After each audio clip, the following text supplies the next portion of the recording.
नमस्कार दोस्तों, स्वागत है आपका अपने YouTube चैनल ओजे क्लासेज के डिजिटल प्लेटफॉर्म पर। जैसा आपको पता है कि हम एसएससी जीडी के प्रैक्टिस सेट कर रहे हैं, जिसका आज सेट नंबर 2 है।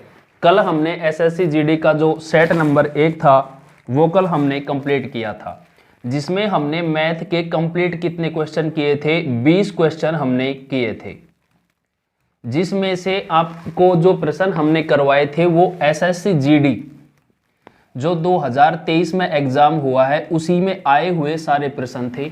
हमने कंप्लीट शिफ्टों की एक पीडीएफ तैयार की है, जिसमें हर शिफ्ट में आए हुए सेट को हमने एक पीडीएफ के रूप में कंबाइन किया है और प्रत्येक 20-20 प्रश्न का सेट हम आपको डेली करवाएंगे। रीजनिंग भी आपको इस चैनल के माध्यम से करवाई जा रही है, हिंदी और जीके। इसका भी मॉक टेस्ट आपको 1-2 दिन में हम चालू करने वाले हैं।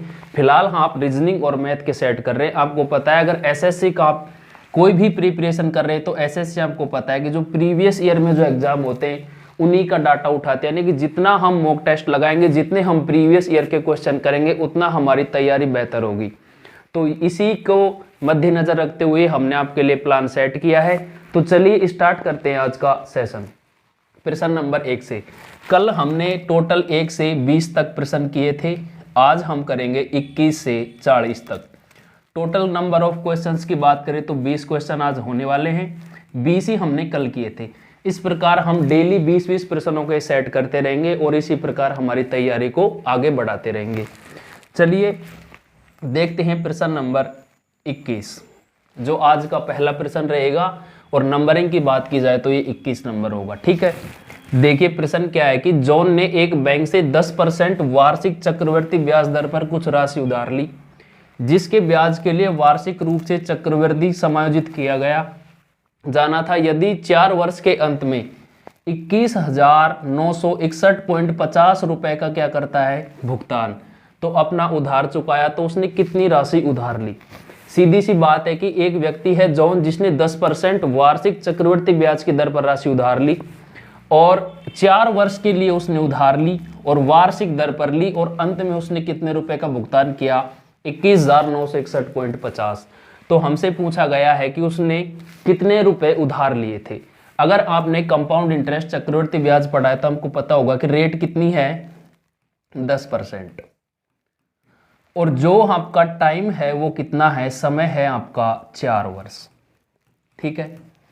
अब अगर आपके पास ना अर्धवार्षिक कहा गया है, ना त्रैमासिक कहा गया है, ना चतुर्थमासिक कहा गया है, आपसे क्या कहा गया है? वार्षिक, ठीक है। किस रूप से लिया है? वार्षिक रूप से। तो अब देखिए 1/10 को आप क्या लिख देंगे? 1/10, ठीक है। वर्ष कितने हैं? 4। तो हम जो भी मूलधन मानते हैं वो किसके मल्टीपल में मानेंगे? 10 के मल्टीपल में, जो हमारा कैलकुलेशन कैसे हो जाए? इजी। हमने मान लिया कि मूलधन इसने उधार लिया 10,000 रुपए, तो ये पहले वर्ष हो जाएगा, ये दूसरा वर्ष, और ये तीसरा वर्ष और चौथा वर्ष, ठीक है। तो पहले वर्ष के लिए हम 1/10 रेट निकालेंगे तो कितना आ जाएगा? 1,000, ठीक है। दूसरे वर्ष में 1 0 और कम हो जाएगा 100, फिर 1 और कम 10 और फिर आ जाएगा 1। ये कैसे किया कि 10,000 है तो पहले वर्ष इसका 1/10% निकालेंगे 1,000, फिर हमारे पास जो क्या बचता है? 1,000 बचता है, उसका हम क्या लेंगे? 10%।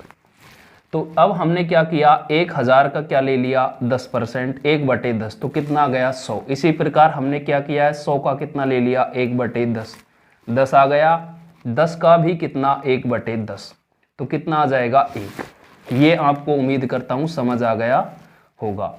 तो ये हमने यहां से ऐड किया है, ठीक है। अब आपको पता है कि 4 वर्ष के लिए आपने ऐड किया होगा, किससे मल्टीप्लाई करते हैं हम? 4 6 4 1 से। किससे? इसको मल्टीप्लाई करेंगे 4 से, इसको 6 से, इसको 4 से और इसको 1 से। अगर आपने कंपाउंड इंटरेस्ट पढ़ा है तो आपको पता होगा कि हम ये क्या कर रहे हैं, ठीक है। तो इसको मल्टीप्लाई करेंगे तो कितना हो जाएगा? 4,000 प्लस 600 प्लस 40 और प्लस 1, तो टोटल कितना हो जाएगा? ये 4641, ठीक है। कितना हो जाएगा? 4641। तो ये है हमारा क्या आया है? चक्रवृद्धि ब्याज। लेकिन हमें यहाँ टोटल दिया गया है, तो टोटल हमने कितना माना था? 10,000। इसको इसमें ऐड कर देंगे तो ये टोटल कितना हो जाएगा 14,641। ये आपके पास टोटल क्या गया, मूलधन जो आपने चुकाया था कितना है, इसकी वैल्यू प्रश्न में है 21,961.50 और ये टोटल वैल्यू हमारे पास आई है 14,641। मूलधन निकालना है तो हमने कितना माना था, 10,000 से हम क्या कर देंगे मल्टीप्लाई। ठीक है, यहां से आप पॉइंट हटाएंगे तो नीचे 2 जीरो आप ऐड करेंगे, इधर 2 जीरो से ये 2 जीरो हो जाएगा कैंसिल। जब हम इसको इससे डिवाइड करेंगे तो लगभग 150 बार हमारा भाग जाएगा, तो 1 जीरो ये और 2 है, यानी कि कितना आंसर आएगा हमारा 15,000 रुपए, जो ऑप्शन नंबर कौन सा है 2, ये हमारा राइट आंसर हो जाएगा। ये इतना कैलकुलेटिव नहीं होता है, बस आपको दर का क्या करना था 1/10, बाकी कैलकुलेशन है जो समझाने की दृष्टि से लंबी है, बाकी आपको इतना टाइम एग्जाम में समय नहीं लगाना है। ठीक है, नेक्स्ट की तरफ चलते हैं। प्रश्न नंबर है 22। देखिए आज का दूसरा प्रश्न है और वैसे अगर सीरीज की बात की जाए तो 22वां। देखिए क्या कहा गया है, ए है जो काम को कितने दिन में कर रहा है 10 दिन में, और बी उस काम को करता है 15 दिन में। ये हमें प्रश्न में ऑलरेडी दिया गया है। अब क्या कंडीशन है कि बी अकेले 3 दिन तक कार्य करता है फिर कार्य छोड़ देता है, तो बी के कार्य छोड़ने के बाद जो शेष काम है वो ए कितने दिन में पूरा करेगा, यानी कि बचा काम जो ए है वो कितने दिन में पूरा करेगा। तो इस प्रकार प्रश्नों में हम क्या करते हैं, मैंने कल भी आपको एक प्रश्न बताया, हम इसका लेंगे एलसीएम। तो इसका एलसीएम आया 30। एलसीएम लेने के बाद हम निकालते एफिशिएंसी, जिसको हम क्या बोलते हैं हिंदी में क्षमता। ठीक है, तो क्षमता के लिए हम जो डेज की संख्या है उसका टोटल जो एलसीएम आता है उसमें क्या दे देते हैं भाग। तो ए की एफिशिएंसी आ जाएगी 3 और बी की एफिशिएंसी आ जाएगी 2। ठीक है, अब बी ने अकेले कितने दिन काम किया है 3 दिन, और बी एक दिन में काम कितना करता है 2 काम, तो बी कितना एक दिन में करता है 2 काम और 3 दिन तक करेगा, तो टोटल कितना काम कर देगा अकेला बी 6। तो 30 में से 6 काम कर दिया किसने, बी ने, तो शेष काम बच गया 24, और 24 काम को करने अब कौन आएगा हमारे पास ए, और ए एक दिन में कितना काम करता है 3, तो 24 काम को ए कितने दिन में कर देगा 8 दिन में। यही इसका आंसर था, बिल्कुल बेसिक सा प्रश्न था, इसमें कुछ नहीं, आप इसको विद इन 30 सेकेंड एग्जाम में कर सकते थे। नेक्स्ट की बात करें प्रश्न नंबर 23, ये इंग्लिश में है थोड़ा, देखिए what is the longest length of the longest pole that can be placed in a room. ठीक है, यानी कि आपको इसमें क्या बताया गया है कि जो सबसे बड़ा आप प्रश्न में आता है कि अधिकतम कमरे में रखे जा सकने वाले बांस की लंबाई। जैसे ये आपके पास कोई रूम है, यहां से हम ले लेते हैं, इसमें से ये जैसे आपके पास कोई आकृति है रूम की, तो आपको इसमें क्या पूछा गया है कि इसमें जो अधिकतम लंबाई का ये विकर्ण माने, या फिर हम मान सकते हैं कि कमरे में रखे जा सकने वाले अधिकतम लंबाई के बांस की लंबाई।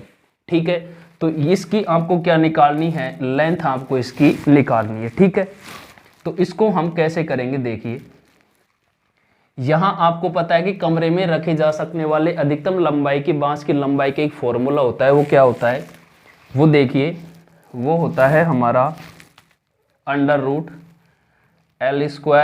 Plus B² plus H²। ठीक है, अब देखिए L है हमारी ये, B है हमारी ये, और H है हमारी ये। ठीक है, तो 10 का स्क्वायर कितना हो जाएगा √ में हमारा 100, फिर B हमारी जो है ये भी 10 है तो इसको स्क्वायर हो जाएगा 100, और H है हमारी 5 तो स्क्वायर हो जाएगा 25। तो टोटल √ में कितना आ जाएगा हमारा 225, और 225 आपको पता है किसका स्क्वायर होता है 15 का। तो इसका जो राइट आंसर हो जाएगा क्या हो जाएगा 15। ठीक है, नेक्स्ट प्रश्न की तरफ चलते हैं, प्रश्न नंबर 24। प्रश्न नंबर है हमारा 24। देखिए 7, 5 और 3 के चौथे अनुपाती समानुपाती और तथा 7 और 13 के तीसरे समानुपाती के बीच का आपको क्या बताना है अनुपात। देखिए आपके पास आपने ये पढ़ा होगा, अगर आपके पास 4 संख्याएं हैं A/B और ये किस में है समानुपात में, तो C/D। ठीक है, अंदर वाली संख्याएं एक साथ मल्टीप्लाई होती हैं और बाहर वाली संख्याएं एक साथ मल्टीप्लाई होती हैं। इस प्रकार का प्रश्न हमने कल भी किया था। ये होता है आपका प्रथमानुपाती, ये होता है द्वितीयानुपाती, और ये होता है तृतीयानुपाती, और ये होता है चतुर्थानुपाती। ठीक है, ये उम्मीद करता हूं आप सबको पता होगा। ठीक है, अब देखिए यहां तक आपने कर लिया। उसके बाद हमारे पास है a की वैल्यू है 7, दूसरी वैल्यू है हमारे पास 5, और समानुपात क्या है 3। इसका चतुर्थानुपाती हम मान लेते हैं x है। अंदर वाली संख्याएं एक साथ मल्टीप्लाई होंगी और बाहर वाली एक साथ, यानी कि जो यहाँ पर हमारे पास वैल्यू आई है 7x की जो वैल्यू है वो 15, x की बात करें तो 15/7। ये थी हमारी जो कंडीशन है, या आप इसको बोले केस फर्स्ट। ठीक है, अब हमें दूसरी कंडीशन दी गई है केस सेकंड। इसमें देखिए 7 और 13 का तृतीयानुपाती, अगर अनुपात समानुपात पढ़ा है तो तृतीयानुपात का हमारे पास फॉर्मूला होता है कौन सा, इसी से कि c बराबर होता है b²/a। ये है हमारा तृतीयानुपाती, इसको निकालने का फॉर्मूला होता है b²/a। ठीक है, तो इसकी जो वैल्यू आएगी, b की वैल्यू है हमारे पास 13, इसको हम b से डिनोट करते हैं, ये क्या हो जाएगा a। ठीक है, तो 13 का स्क्वायर हो जाएगा 169 और a की वैल्यू है 7। ठीक है, ये हमारे पास दूसरी कंडीशन का क्या आया है रिजल्ट, और ये हमारे पास है पहली कंडीशन का रिजल्ट। और हमसे इन्हीं का क्या पूछा है, अनुपात। पहली कंडीशन रेशियो, सेकंड कंडीशन ये है 15/7, दूसरी कंडीशन है हमारी 169/7। 7 से 7 कैंसिल हो जाएगा, जो फाइनल आंसर आएगा 15/169, और यही हमसे पूछा गया था। नेक्स्ट की हम बात करें प्रश्न नंबर 25। देखिए दो संख्याओं का जो एलसीएम है उनके एचसीएफ का 15 गुना है। ठीक है, तो एलसीएम और एचसीएफ का योग की अगर हम बात करें 112, तो इनमें से एक संख्या अगर हमारी 49 है तो दूसरी संख्या हमको बतानी है कि दूसरी संख्या क्या होगी। ठीक है, देखिए एलसीएम एचसीएफ में आपको पता है कि बेसिक सा फॉर्मूला सबको पता होता है क्या। देखिए इसमें होता है पहली संख्या इंटू दूसरी संख्या बराबर होता है हमारा एलसीएम इंटू एचसीएफ। ठीक है, पहली संख्या दूसरी संख्या एलसीएम इंटू एचसीएफ, ये हमारे पास क्या होता है बेसिक सा फॉर्मूला। इससे हम एलसीएम एंड एचसीएफ को क्या करते हैं, कंप्लीट करते हैं। ठीक है, अब देखिए आपको क्या दिया गया है कि जो एलसीएम है वो एचसीएफ का कितने गुना है, 15। अगर हमारे पास एचसीएफ हम x मानते हैं तो एलसीएम आ जाएगा 15x। ठीक है, अब हमें एचसीएफ और एलसीएम का टोटल दिया हुआ है 112, तो हम भी वही कर देंगे। कितना आ जाएगा 15x + x बराबर 112। ठीक है, तो 16x बराबर कितना है 112, तो जो x की वैल्यू आएगी वो कितनी आएगी 16 संते 112, कितनी आई है 7। ये हमारे पास जो वैल्यू आ गई किसकी आ गई, x की वैल्यू आ गई 7। इससे आपने क्या किया कि हमारा जो एचसीएफ है वो कितना आ गया 7, और जो ये आ गया एचसीएफ ये कितना आ गया 7। ये है हमारा एलसीएम, ये कितना आ गया 15 संते 105। ये एचसीएफ है और ये एलसीएम है। अब हमारे पास कुछ नहीं है, हमें इसमें रखना है एलसीएम है 105, एचसीएफ है 7, और जो हमारी पहली संख्या है वो कितनी है 49। तो हमें क्या बतानी थी, दूसरी संख्या। देखिए 7 से ये जाएगा 7 बार, और 7 से ये जाएगा कितनी बार 7 एकम 15 संते 105, यानी कितनी बार 15 बार। ठीक है, तो इसका जो राइट आंसर हो जाएगा दूसरी संख्या हमारी कितनी आ जाएगी 15। ये था हमारा प्रश्न नंबर 25। नेक्स्ट की हम बात करें प्रश्न नंबर 26। देखिए तो इसमें देखिए आपके पास क्या है कि 1.5 वर्ष के लिए 8% प्रति वार्षिक दर से एक राशि निश्चित चक्रवृद्धि ब्याज और साधारण ब्याज के अंतर है जो कितना है 228 रुपए, जबकि चक्रवृद्धि ब्याज अर्धवार्षिक रूप से संयोजित किया जाता है और साधारण ब्याज की गणना वार्षिक रूप से की जाती है। तो आपको क्या बतानी है कि राशि क्या है। सीधी सी बात है कि 1.5 वर्ष के लिए 8% की दर से एक राशि उधार ली गई, जो अर्धवार्षिक तो किसकी दर पर ली गई थी, वार्षिक चक्रवृद्धि ब्याज पर, और वार्षिक रूप से किस पर ली गई थी, साधारण ब्याज पर। तो ये राशि का जो चक्रवृद्धि ब्याज और साधारण ब्याज का जो डिफरेंस आया है वो कितना आ गया, 228 रुपये। तो हमसे पूछा गया है कि हमने कितनी राशि उधार ली थी। ठीक है, अब देखिए आपके पास क्या दिया हुआ है, समय और रेट। जब आपके पास रेट है 8% की और समय है, टाइम है आपका कितना, 1 = 1/2 वर्ष। इसको आप भिन्न में करेंगे तो 2 एकम 2 और ये क्या आ जाएगा आपका 3/2। ठीक है, यानी कि टाइम आपका कितना आ गया, 3/2। तो आप डायरेक्ट इसको क्या लिख देंगे, 3/2। ठीक है, 3/2 हमारा टाइम है 3/2, लेकिन चक्रवृद्धि ब्याज हमारा किस में है, हाफ ईयरली, अर्धवार्षिक। तो दर में हम 2 का भाग देंगे और समय को हम 2 से क्या कर देंगे, मल्टीप्लाई। अर्धवार्षिक के लिए हम करते हैं कि दर में 2 का भाग और समय को 2 से गुणा। तो दर हो जाएगी हमारी 4% और टाइम हो जाएगा हमारा 3 वर्ष।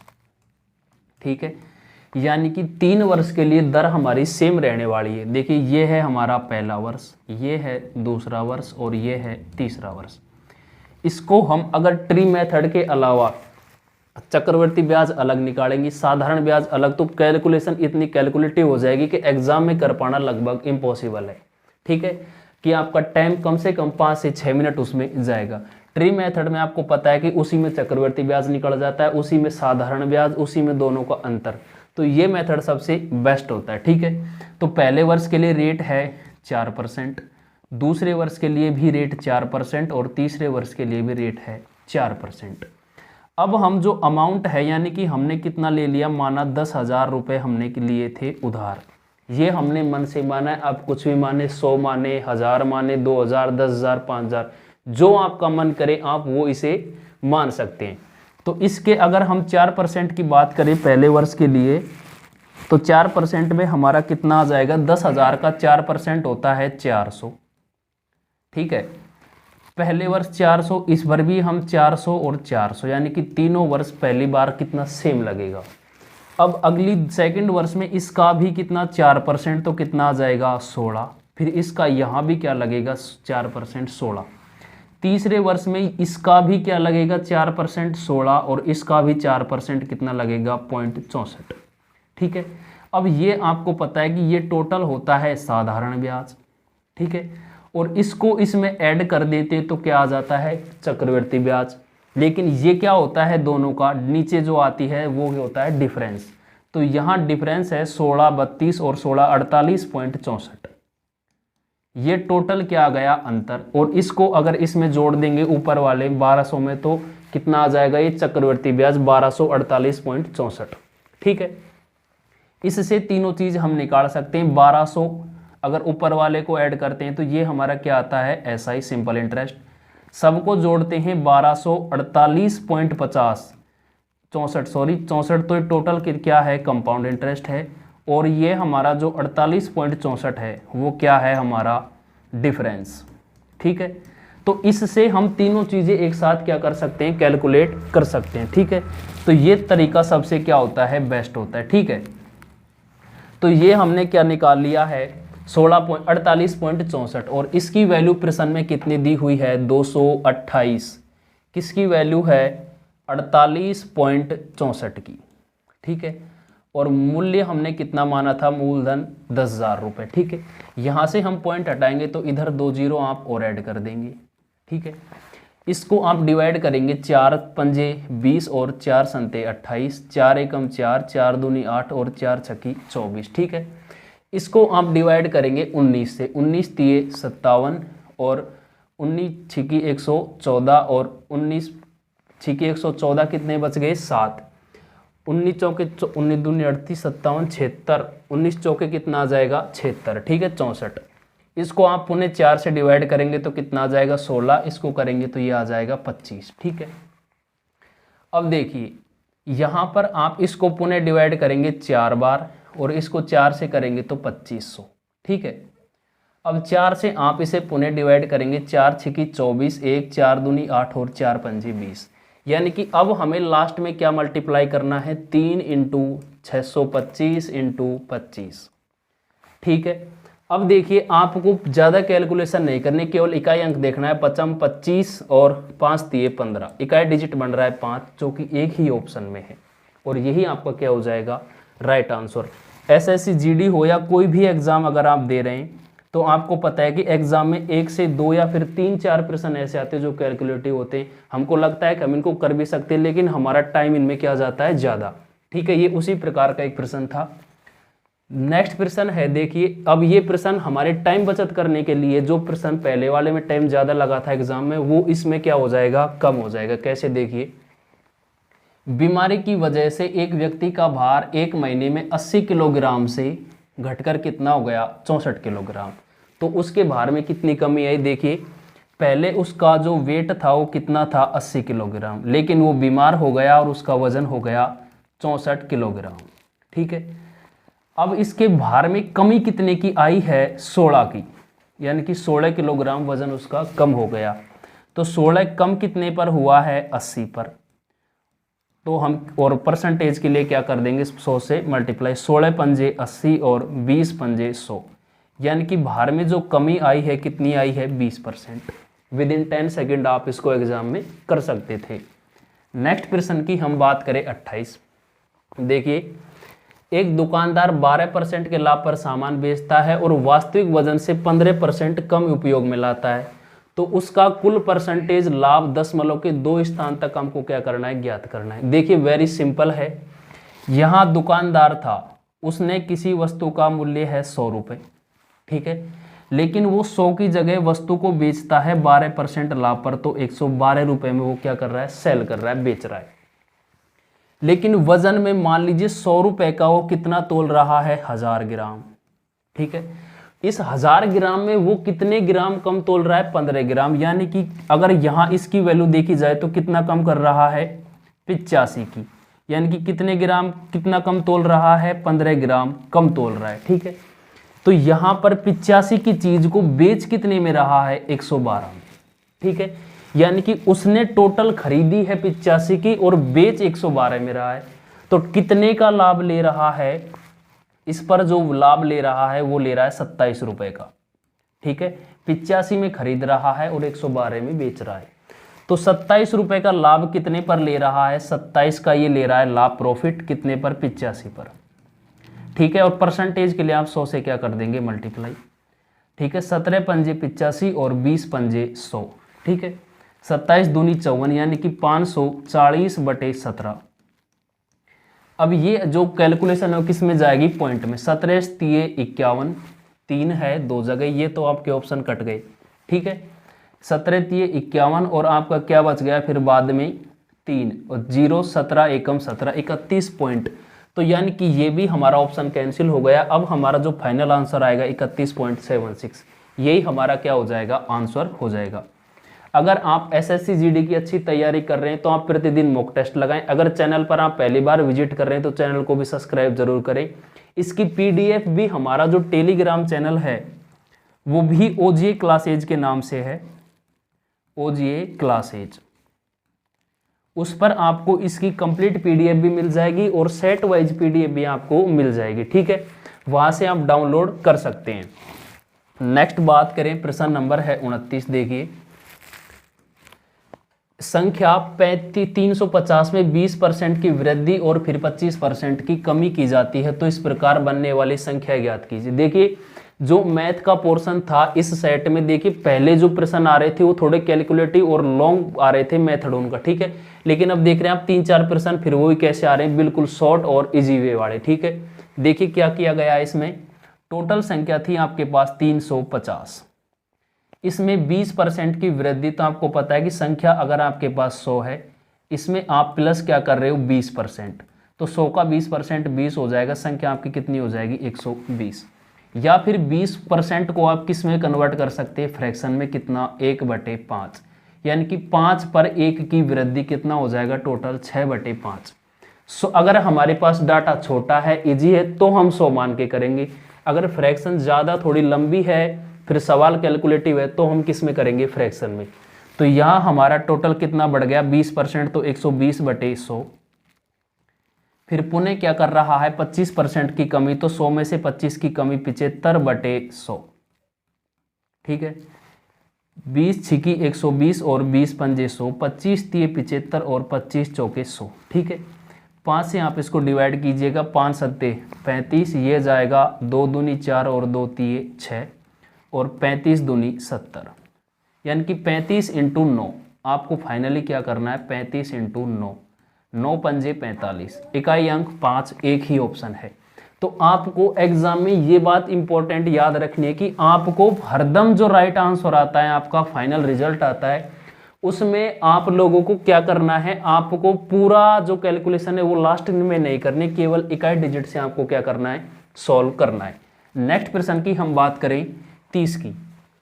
सोनल और अर्जुन मिलकर एक कार्य को 57 दिनों में, अर्जुन और रोहन मिलकर 38 दिनों में, रोहन और सोनल उस कार्य को 38 दिन में पूरा कर सकते हैं, तो सोनल और अर्जुन और रोहन तीनों मिलकर उस काम को कितने दिनों में करेंगे। देखिए बहुत सिंपल क्वेश्चन है, ये आपका टाइम एंड वर्क से लगभग पूछा जाता है, आप इसको इंपॉर्टेंट भी लगा लें, ठीक है।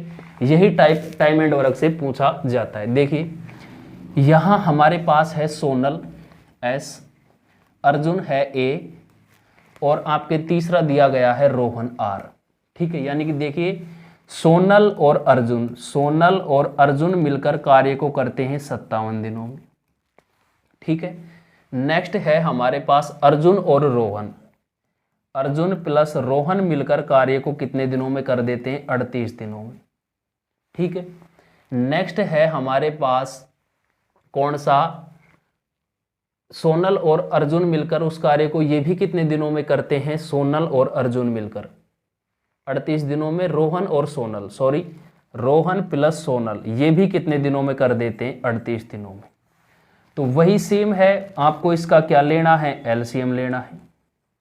तो 57 और 38 का आपको क्या लेना है, 57 और 38 का आपको लेना है एलसीएम। अगर आपको डायरेक्ट नहीं निकालना आ रहा है तो आप इसको बिल्कुल बेसिक मेथड से निकाल सकते हैं। 19 तिये 57 और 19 दूनी 38, 3 दूनी 6, 19 छिकी 114, ठीक है।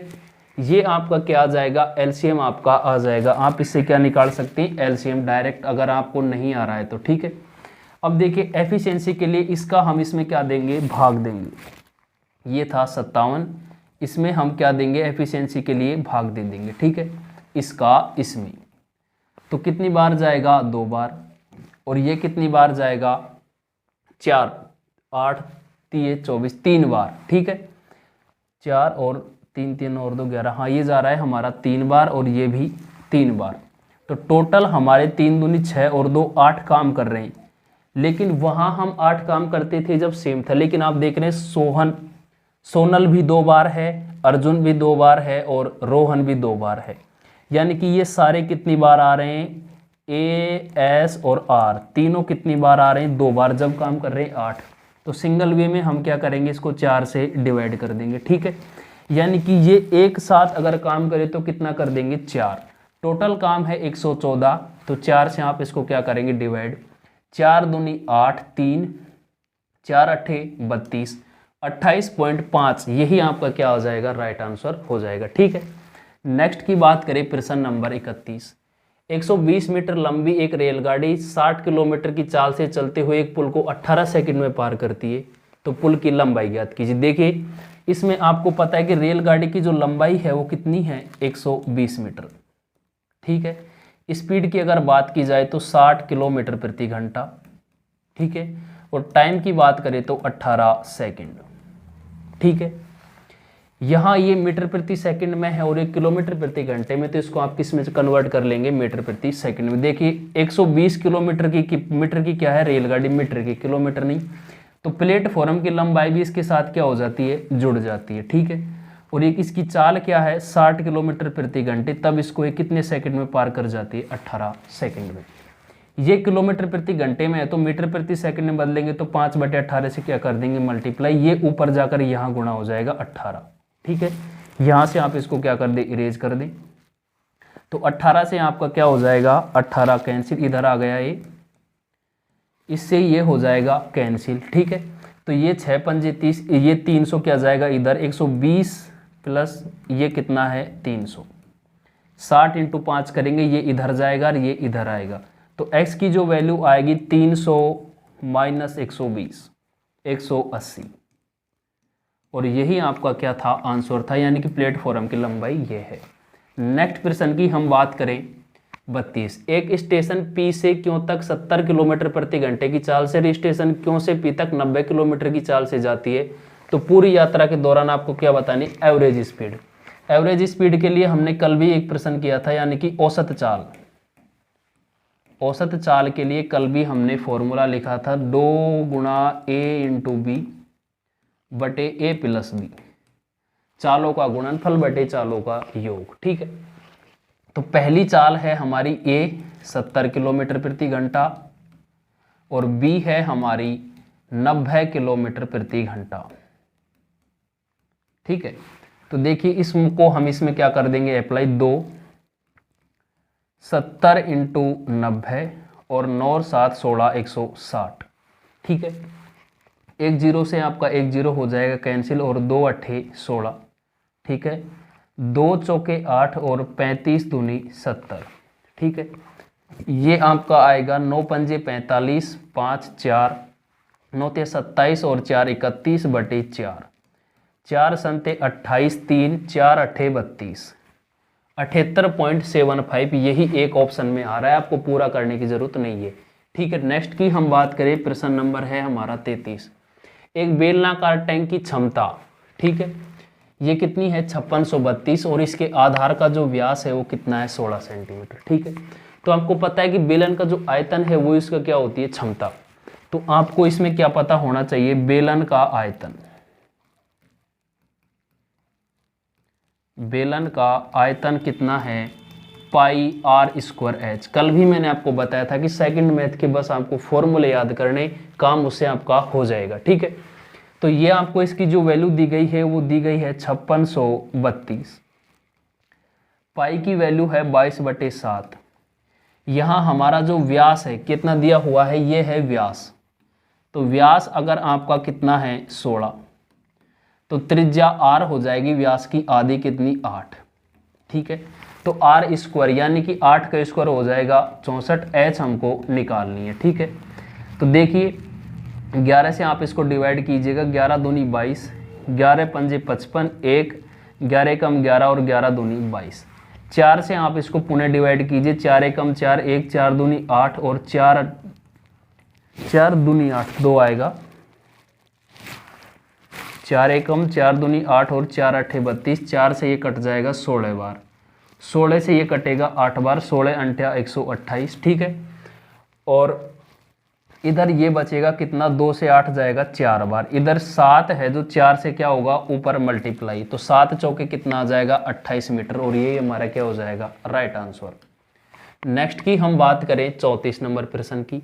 एक टेबल फैन को 2827.6 में बेचने पर इसे 2230 में बेचने पर होने वाली हानि से 14% अधिक क्या मिलता है, लाभ। तो 14% लाभ प्राप्त करने के लिए इसका जो विक्रय मूल्य है वो क्या होगा, कितना होगा, ये हमें ज्ञात करना है। देखिए यहाँ आपको पता है कि जिसमें अगर हमारा लाभ है तो वो होता है माइनस, और अगर हमारी हानि है तो वो करते हैं हम ऐड। अगर प्रॉफिट लॉस में आप नहीं पढ़ा होगा कि ठीक है, तो ये देखिए आपके पास क्या है कि 2827 में आप क्या कर रहे हो, बेच रहे हो 2827.06, तो इसमें बेचने पर आपको क्या हो रहा है, लाभ। तो ये आपका हो जाएगा इधर से क्या, माइनस। इधर आपके पास है 2230 में जब आप बेच रहे हो तो आपको क्या हो रहा है, हानि। तो हानि ऐड होगी और लाभ घटेगा। अब यहाँ कितना है 14% अधिक, तो 14% को आप कैलकुलेट करेंगे तो 7/50 आएगा। ठीक है, 7/50 कैसे आया, 14 को परसेंटेज हटाएंगे हम 100 कर देंगे, यानी कि 2 सत्ते 14 और 50। ठीक है, ये आपका होता है टोटल वैल्यू और ये आपका होता है परसेंटेज परिणाम, यानी कि टोटल वैल्यू अगर 50 थी तो परसेंटेज परिणाम कितना है आपका 7 बढ़ गया। यानी कि जो आपका क्या था प्रॉफिट था वो कितना हो जाएगा 50 पे 7 अधिक 7x, और यहाँ जो हानि है वो कितनी है 50। यानी कि हानि अगर 50 है तो लाभ कितना है 57 का। ये इससे आपका 14% अधिक की ये वैल्यू है। ठीक है, ये उधर जाएगा और ये इधर आएगा, यानी कि इसमें से आपका कितना माइनस होगा 2230, और ये 50 और 57 इधर जाके ऐड होंगे तो कितने हो जाएंगे 107x। ठीक है, इसमें से आप इसको माइनस करेंगे तो 0.067, 12 में से 3 जाएगा, कितना बचेगा 9, और 7 में से 2 जाएगा 5। ठीक है, इसकी आप इसमें क्या देंगे, भाग देंगे, किससे, 1 से, तो ये आपका जाएगा 5.58 समथिंग। ठीक है, x की जो वैल्यू है वो कितनी है आपकी, ये आई है। अब देखिए इसको आप इससे क्या कर देंगे, मल्टीप्लाई आप करेंगे। ठीक है, तो इससे हम मल्टीप्लाई करेंगे तो लगभग में ये वैल्यू जाएगी 279। तो इसको आप इसमें ऐड कर देंगे तो आपके पास क्या आ जाएगा, क्रय मूल्य। तो ये आपकी जो इसमें आप कितना ऐड करेंगे, 9, 7 और 3 10, 2 2 4 और 1 5, यानी कि 2509। आपकी जो फाइनल वैल्यू आई है वो आई है 2509। अब इसको आपको किस पे करना है, 114% अधिक, तो 14/100। ठीक है, 2 से आप डिवाइड करेंगे, 2 सत्ते 14, नहीं 2 पंजे 10 और 2 सत्ते 14 और 50 बार। ठीक है, इसको आप इससे क्या करेंगे, डिवाइड करेंगे। ठीक है, तो जो आपकी जो फाइनल वैल्यू आएगी वो इसमें से क्या आ जाएगी, देखिए 2509 इंटू 57/50। ये कैलकुलेशन आप कर लेंगे तो आपका क्या आ जाएगा, आंसर आपका आ जाएगा। आप इसको स्वयं भी कर सकते हैं। ठीक है, नेक्स्ट की हम बात करें प्रश्न नंबर 35। ये पहले वाला कौन सा था, 34। ठीक है, देखिए A/B की जो वैल्यू है 5/6 है, B/C की वैल्यू है 6.7, तो A+B, B+C/C+A हमको बताना है। यहाँ A की वैल्यू है 5, लेकिन B की यहाँ वैल्यू 6 है और यहाँ वैल्यू भी 6 है। ठीक है, तो जो आपका रेशियो है वो क्या है, सेम। देखिए A/B/C, A की वैल्यू है 5, अगर B की वैल्यू सेम नहीं होती तो हम इसको क्या करते, 6, और C की वैल्यू है 7। B दोनों जगह सेम आ रहा है, ये बात आपको याद रखनी, यहाँ भी 6 है और यहाँ भी 6 है। बस आपको कुछ नहीं करना, इसमें आपको रखना है A+B ratio B+C ratio C+A। इसमें आपको ये वैल्यू रखनी है, यहाँ ये रेशियो है। ठीक है, तो A+B कितना है, 6 और 5 11, B+C है 7 और 6 13, और C+A है 7 5 12। बस यही आपका आंसर है, 11 13 12, ऑप्शन नंबर 2। नेक्स्ट की हम बात करें प्रश्न नंबर, ये ब्लैंक रह गया शायद, नेक्स्ट की हम बात करें 37 नंबर। उन संख्याओं का गुणनफल ज्ञात कीजिए जिनके महत्तम समापवर्तक यानी कि HCF और LCM का जो क्रम से कितना है, 8 और 40। तो ये भी मैंने आपको पहले बताया था कि आपके पास पहली संख्या गुणा दूसरी संख्या बराबर होता है LCM इंटू HCF।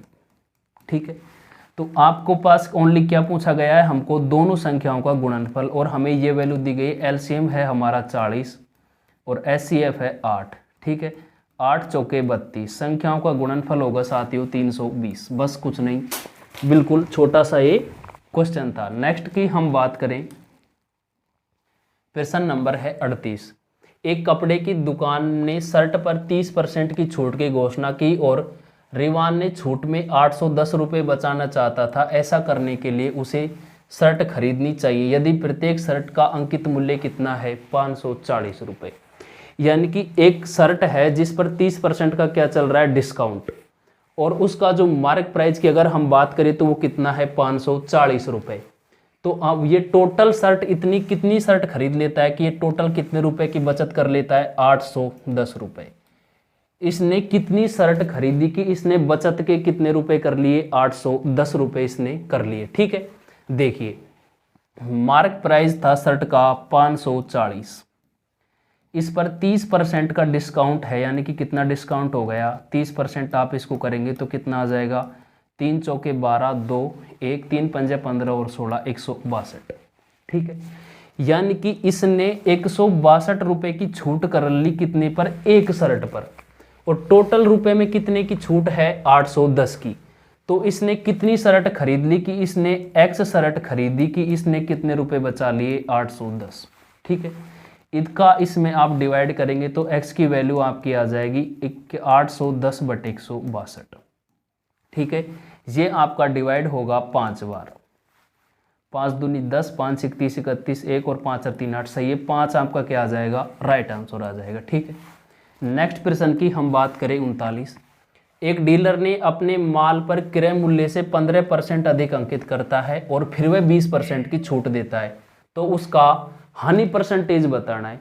अब देख रहे हैं आपकी इस सेट में कम से कम 4-5 प्रश्न ऐसे थे जो बहुत कैलकुलेटिव थे, बाकी थे सारे इजी। और ये अब जो प्रश्न आ रहे हैं वो बीच में थोड़ा इजी टू मॉडरेट हो रहा है, यानी कि हार्ड टू इजी। ठीक है, ये शिफ्ट थोड़ी ऐसी रही है। बाकी पिछली शिफ्ट का जो हमने किया था उसके सारे प्रश्न ही क्या थे, इजी थे। अब देखिए एक डीलर के पास क्या है, टोटल थे 100। ठीक है, वो इस पर कितना अधिक करता है, 15% अधिक। तो कितना ऐड कर रखा है उसने, 115। मूल्य वस्तु पर कितना था, 100, 15% अधिक अंकित करता है तो कितना कर लेता है, 115। इस पर 20% की छूट देता है, यानी कि इसको कितने परसेंट में बेचता है, 80% पर। 20 चौके 80 और 20 पंजे 100। 5 से आप इसको डिवाइड कीजिएगा, 5 दूनी 10 और 5 तिये 15। 23 इंटू 4 करेंगे तो आपकी जो वैल्यू आएगी 92। यानी कि वस्तु का मूल्य था 100 और हो कितना गया, 92। कितने की कमी आ गई, 8 की, 8%। यही हमारा क्या हो जाएगा, आंसर हो जाएगा। आज का लास्ट सवाल प्रश्न नंबर 40। 10 वस्तुओं का औसत मूल्य 89 है। यदि एक वस्तु का मूल्य 35 है तो 9 वस्तुओं का एवरेज आपको बताना है। ठीक है, वेरी सिंपल। अगर आपके पास 10 का औसत है तो हम क्या निकाल सकते हैं, 10 का योग। और 10 का योग आप कैसे निकालेंगे, टोटल वस्तु हैं आपके पास 89। ठीक है, नहीं औसत मूल्य है 89, वस्तु हैं 10, तो 10 से आप क्या कर देंगे, मल्टीप्लाई, 890। ठीक है, अब आपके पास एक वस्तु है जिसका जो मूल्य है वो कितने रुपए दिया हुआ है, 35। तो इसमें से एक वस्तु का मूल्य हम घटा देंगे, कितना, 35। ये जाएगा 5 और 7 में से 3 जाएगा 4। ठीक है, 8 में से 3 जाएगा, सॉरी ये बचेगा 5 और ये 855। कितना हो जाएगा टोटल, ये हमारा 855। 855। अब एक 10 में से एक का मूल्य 35 रुपए था, वो हमने इरेज कर दिया, हटा दिया। तो अब जो हमारे पास ये बचा है कितना, 855। ठीक है, ये कितने का है, 9 का। तो 9 का औसत निकालने के लिए 9 का क्या देंगे, भाग। 9 9 81, 9 4 और 9 पंजे 45। ठीक है, यानी कि जो एवरेज है वो कितना है आपका, 95। तो ये आज आपके कितने क्वेश्चन कंप्लीट होते हैं साथियों, 20 जो मैथ के थे। अगर आपको सेट अच्छा लगा हो तो वीडियो को लाइक करें, चैनल को भी अगर आपने अभी तक सब्सक्राइब नहीं किया तो चैनल को सब्सक्राइब करिए। ये मॉक टेस्ट हम आपको मंडे टू सैटरडे डेली कराते हैं। साथ ही इसकी जो पीडीएफ है वो भी हमारे टेलीग्राम चैनल ओजे क्लासेज पर क्या है, अवेलेबल है। तो साथ ही जुड़ना ना भूले टेलीग्राम चैनल से भी, और यूट्यूब चैनल को सब्सक्राइब कीजिए। आज के लिए बस इतना ही, मिलते हैं नेक्स्ट सेशन में। जय हिंद, जय भारत।